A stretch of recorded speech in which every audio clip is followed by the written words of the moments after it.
Everyone, chicken त सबैले बनाउन आउँछ होला, तर आज मेरो स्टाइलमा बनाएको हेरौँ है।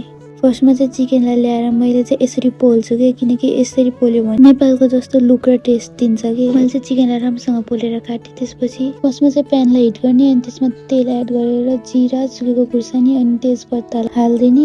यो सबै कुरा हाल्यो भने चाहिँ अब चाहिँ मासु हाल्नेको पालो आयो है। मासु चाहिँ हालिदिने, त्यसपछि यसलाई छोपेर राम्रोसँग पकाउने। एकछिन मासुलाई त्यतिकै फ्राई गरिन्जेलसम्म हरियो खुर्सानी, प्याज र टमाटरलाई मिक्सरमा ग्राइन्ड गरिदिने अनि त्यसको स्मुथ प्युरी बनाउने। मासुलाई एकछिन यत्तिकै फ्राई गरेपछि बल्ल प्याज र खुर्सानी हाल्छु मैले चाहिँ। यसरी कस्तो मिठो टेस्ट आउँछ कि।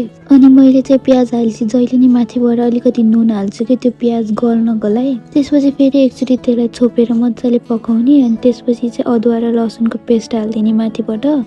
अनि त्यो पछि चाहिँ मसलाहरू हाल्न पर्छ। मैले चाहिँ चिकन बनाउने बेला बेसार, धुलो खुर्सानी, गरम मसला, मिट मसला अनि जिरा मसला चाहिँ हालेकै हुन्छु। त्यो सबै चिज हालेपछि चाहिँ एकछिन यसलाई राम्रोसँग चलाउन पर्छ, सबै मसला मिक्स हुने गरी। त्यसपछि चाहिँ यसलाई छोपेर पकाउने। एकछिन राम्रोसँग फ्राई गरेपछि चाहिँ अघि बनाएको प्युरी हालिदिने अनि एकछिन चलाएर फेरि छोपेर पकाउने।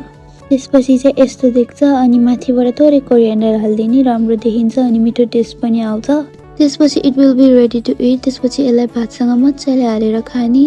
अझ यो हालेपछि माथिबाट लेमन एड गर्यो भने मासुको टेस्ट चाहिँ झन् इन्हेन्स हुन्छ, त्यसैले मैले लेमन पनि एड गरेँ। त्यति नै हो आजको लागि। Thank you for watching.